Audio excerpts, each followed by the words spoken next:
देखिए कैसे एक लिंक पर क्लिक करने से पूरा बैंक अकाउंट खाली हो गया। आप भी सावधान रहें और दूसरे को भी सावधान करें। वीडियो को शेयर करें जिससे ये जानकारी सभी को मिले। से आया ऊपर सीपी ये है, स्क्रीनशॉट है ये है, तो स्क्रीनशॉट ले लेंगे ना, भेज देना स्क्रीनशॉट ग्रुप हाँ में। हाँ 2 आप देख रहे हैं जहाँ से मैसेज आया एसबीआई नहीं है, SBNCPL है। नंबर नहीं था इसमें, ये SBN CPL करके मुझे मैसेज आया था। तो इसमें एक लिंक था जिसको मैंने ओपन किया, तो उस समय मुझे लगा कि ये SBI की नेट बैंकिंग वाली ही वेबसाइट है। इसमें मैंने अपने लॉगिन डिटेल्स डाले थे और उसके बाद इन्होंने पैन कार्ड का नंबर और उसको वेरीफाई करने के लिए KYC मांगा। तो उसका OTP आया, OTP मैंने वेबसाइट में डाला। फिर आधार कार्ड वेरीफाई करने के लिए उन्होंने एक OTP भेजा, उसको मैंने वेबसाइट पे डाला। एंड उसके बाद मुझे और कोई OTP नहीं आया। फिर मुझे पता चला, सडन मेरे को एक साथ मैसेज आते हैं सारे कि मेरे अकाउंट में एक FD थी, उसके ऊपर इन्होंने OD खोल ली है। एंड उसमें से OD क्या है? OD लोन रहता है सर, लोन FD पे ओवरड्राफ्ट। Overdraft loan. तो उसमें से इन्होंने करीब 2,25,000 रुपये निकाल लिए हैं 2 ट्रांजैक्शन में। आप देख सकते हैं बार बार दुर्ग पुलिस जागरूक कर रही है कि ये लोग पैनिक क्रिएट करते हैं। इनको बताया गया कि इनका ये पैन कार्ड के KYC के लिए चेक कर रहे थे, पैन कार्ड के। ये लोग गूगल से डेटा जनरेट करते हैं। पहली चीज, कौन से आदमी पैन कार्ड का सर्च कर रहा है, पैन कार्ड का KYC सर्च, तो उनसे उनको डेटा मिल जाता है कि देश भर में इतने लोग हैं जो पैन कार्ड का KYC सर्च कर रहे हैं। अब ये उन्हीं लोगों को फ़ोन करेंगे क्योंकि आपको उसकी ज़रूरत भी है। तुरंत वो आपके पास फ़ोन आएगा तो आदमी, लालच के साथ डर भी दिखाया जाता है कि यदि आपने KYC अपडेट नहीं किया अपने पैन कार्ड का, तो आपका जो पैन से लिंक्ड अकाउंट है SBI का, वो ब्लॉक कर दिया जाएगा। क्योंकि हर व्यक्ति को अपना बैंक का काम रहता है हर डेली लेवल की चीज़ों में। तो वो यदि SBI ब्लॉक हो जाएगा तो उससे इनका फिक्स डिपॉजिट है, उसमें बाकी है, EMI चल रहे होंगे, बच्चों का फीस देना होगा, तो हर आदमी डर जाता है। दुर्ग पुलिस हमेशा आह्वान कर रही है कभी भी लिंक पे क्लिक ना करें। इन्होंने कहा SBI जैसा वेबसाइट, वो जैसा रहता है, उसका वेबसाइट का जो एड्रेस आप देखेंगे केवल 1 लेटर का अंतर होगा, और जब वेबसाइट पे घुसेंगे तो SBI जैसा ही वो फर्स्ट पेज रहेगा, उसी की तरफ सारा कंटेंट रहेगा, लेकिन वो SBI का होम पेज नहीं रहेगा। हम लगातार जनता से आह्वान कर रहे हैं कि यदि आपको कोई चीज़ करना भी है तो उसके ऑफिशियल वेबसाइट पे जाएं। आपके पासबुक पे लिखा रहेगा SBI का वेबसाइट, आप SBI का www जो भी SBI का प्रॉपर वेबसाइट है उस पर जाएं, कभी भी लिंक क्लिक करके ना जाएं। इन्होंने लिंक क्लिक किया, वो लिंक जो लेके गया वो एक फर्जी वेबसाइट पे लेके गया, जो कि जिसका कंट्रोल वो हैकर के पास था, फ्रॉड के पास था, फ्रॉडस्टर के पास। इन्होंने जो अपना यूजर नेम डाला, जो अपना पासवर्ड डाला, इनको लग रहा है डॉट डॉट आ रहा है, लेकिन वो दूसरा बंदा उनके यूजर नेम को और पासवर्ड को रीड कर पा रहा है। उसके बाद जो OTP आया 2 बार, उन्होंने जैसे ही OTP भेजा, यूजर नेम उनको मालूम है, पासवर्ड इनको मालूम है, जैसे ही आप OTP, ये क्या करते हैं, आपका जो प्रोफाइल पासवर्ड है उसको चेंज करने का क्लिक करते हैं। जैसे ही चेंज करने का करेंगे OTP मांगता है। इन्होंने अपना OTP बता दिया, तो उन्होंने अपने हिसाब से सेट कर लिया, और उसके बाद जो भी पैसे होंगे तो पैसा निकाल लेंगे, पैसा नहीं था तो इन्होंने लोन उठा लिया। इसीलिए सभी से हम आह्वान करेंगे कभी भी लिंक पे क्लिक ना करें, OTP ना बताएं। OTP में बहुत चीज़ें होती हैं, सही OTP क्या है, गलत OTP क्या है, क्योंकि काफ़ी बार हमें बैंक से OTP आता भी है। कभी भी OTP बताना ही नहीं है हमें। कभी भी थर्ड पर्सन को फ़ोन पे OTP ना बताएं। काफ़ी लोग कहते हैं अमेजॉन वाले आते हैं OTP मांगते हैं, सामने OTP है, सामने उसको दें और सामने इंटर करेगा। कभी भी फ़ोन पे किसी को OTP ना बताएं, किसी भी लिंक को क्लिक ना करें। इन 2 चीज़ों पे इतनी ज़्यादा फ्रॉड हुई है, उसके बाद भी लोग अवेयर नहीं हो पा रहे। आपने कभी कोई एडवर्टाइजमेंट ये नहीं देखा, आपने कभी लिंक पे क्लिक नहीं करना है, OTP नहीं बताना है, तो भाई इतना पैसे का नुकसान हुआ कि नहीं हुआ आपके? जब आप मास्टर्स इन टेक्नोलॉजी हो, एमटेक हो, आपके जैसे लोगों को ये फ्रॉड बना देंगे तो बाकी जनता के ऊपर तो क्या करेंगे, ये कहर ही बरसा देंगे। या 2,27,000 कितना वो बताओ भाई? 2,25,000। 2,25,000 रुपये बड़ा अमाउंट होता है। कब की घटना है? 1 तारीख की, मंडे। 1 तारीख मंडे की घटना है। आप बताओ कैसे, आप तो फ्रॉड आपके साथ हुआ है, आप बता पाओगे कैसे बच सकते हैं इस फ्रॉड से, बताओ। मैंने गलती ये की कि जब वो लिंक मैंने ओपन किया तो मैं लिंक को देखा नहीं कि है क्या वो।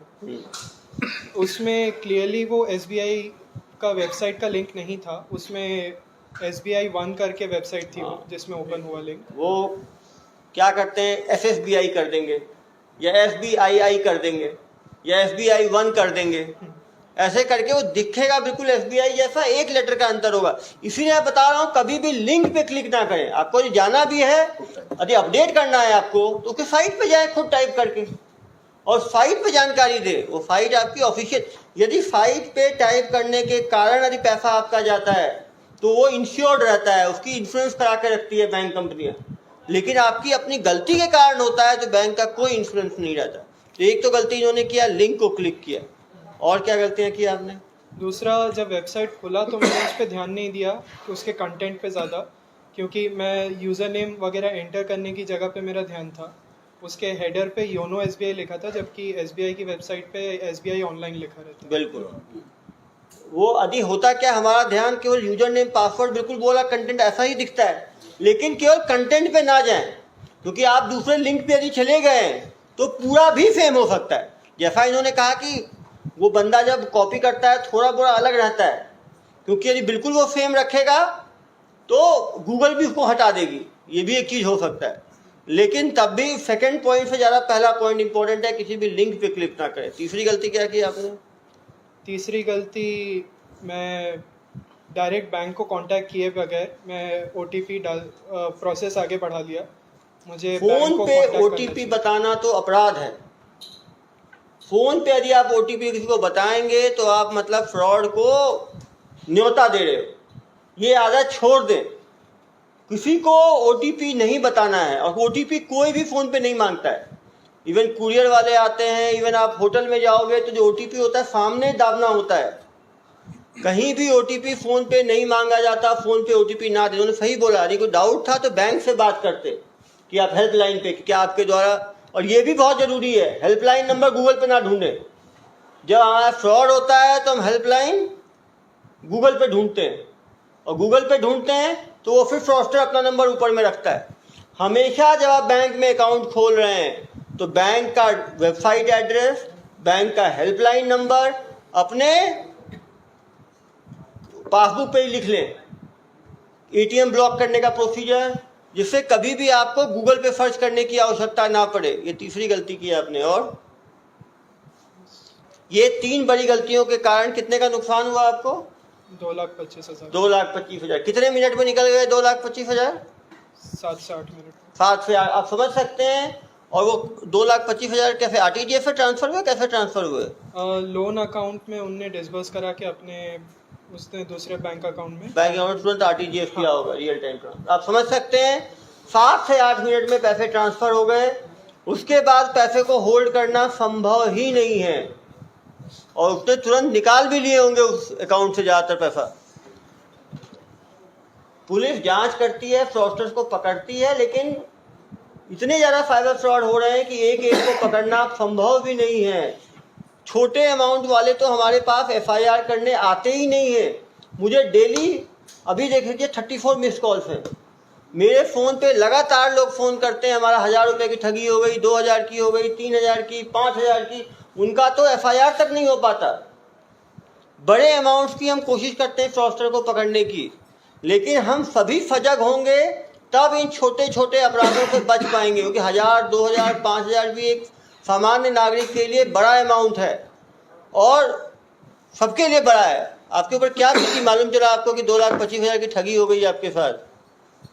मेरी 2 साल की जितनी भी जमा पूंजी थी सब चली गई। 2 साल जॉब करके मैंने जो 2 साल जॉब करके मेहनत से जो इनकी जमा पूंजी थी वो इन फ्रॉडस्टर्स ने 7-8 मिनट में खाली कर दी। इनकी छोटी सी गलती के कारण इनको इतनी बड़ी मुश्किल हुई। और ये ऐसा नहीं है कि इन्हीं के साथ हुआ, वो पैनिक में किसी के साथ हो सकता है। आप एक और चीज है, गूगल में सॉल्यूशन ढूंढने से अच्छा है फिजिकल सॉल्यूशन भी ढूंढे। एक नई आदत सबको हो गई है, कोई भी चीज हुआ गूगल पे डाला, वो चीज सही है, लेकिन सही वो जो गूगल में जानकारी गई है वो सही है गलत है, ये भी आपको चेक करना बहुत जरूरी है। और समझ सकते हैं एमटेक किया हुआ व्यक्ति यदि इसको क्रॉस चेक नहीं कर पाया तो सामान्य व्यक्ति कैसे चेकअप कर पाएगा। इसीलिए आपके फोन में कितने जो भी लिंक आता है उस पर कभी कभी, आपका लिंक है, मोबाइल है आपके पास जिसमें लिंक आया था,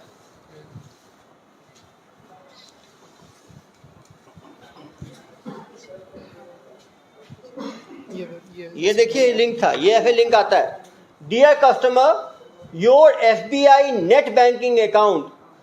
एक तो नेट बैंकिंग होता है, इंटरनेट बैंकिंग होता है। यदि आप थोड़ा ध्यान से देखेंगे तो फ्रॉडस्टर की भाषा से ही आप आधा समझ जाइएगा कि वो फ्रॉडस्टर है। Net banking account will expire today. Net banking account कभी एक्सपायर नहीं। नेट बैंकिंग अकाउंट ब्लॉक हो जाता है। नेट जो है वो मरता वो चीज़ है जिंदा हो, मशीनी चीज जिंदा ही नहीं है, वो एक्सपायर नहीं होता है, वो ठीक बता रहे हैं, वो विथहोल्ड हो जाता है, ब्लॉक हो जाता है। To continue services update PAN to your account click. अब देखिए इनका जो वेब एड्रेस है देख के आपको मालूम चल जाएगा, https://KHTRI khatri3qweb.app। अब देख लो एसबीआई कहीं नहीं है, आप ध्यान से देखोगे एसबीआई जैसा नहीं, वन नहीं, एसबीआई है ही नहीं इसमें, क्योंकि एसबीआई जनरली अलाउ नहीं करता है, बहुत उसमें तुरंत कार्रवाई गूगल करता है। आजकल गूगल के पास ज़्यादा शिकायतें हो गई हैं। स्क्रीनशॉट है, मैसेज नहीं है। कोई बात नहीं। जो मैसेज आया किस हेड से आया ऊपर? CP SBN CPL. ये देखिए, ये है ना, सॉरी कहाँ गया वो? ये वेबसाइट पर होगा। हाँ, ये देखिए, ये देखिए, ये सर ये सीपी आप क्लिक कर सकते हैं, जो लोग क्लिक करना चाहिए, ये है, स्क्रीनशॉट है, ये है, तो स्क्रीनशॉट ले लेंगे, नहीं भेज देना स्क्रीनशॉट ग्रुप में। आप देख रहे हैं जहाँ से मैसेज आया एसबीआई नहीं है, एसबीएन सीपीएल है।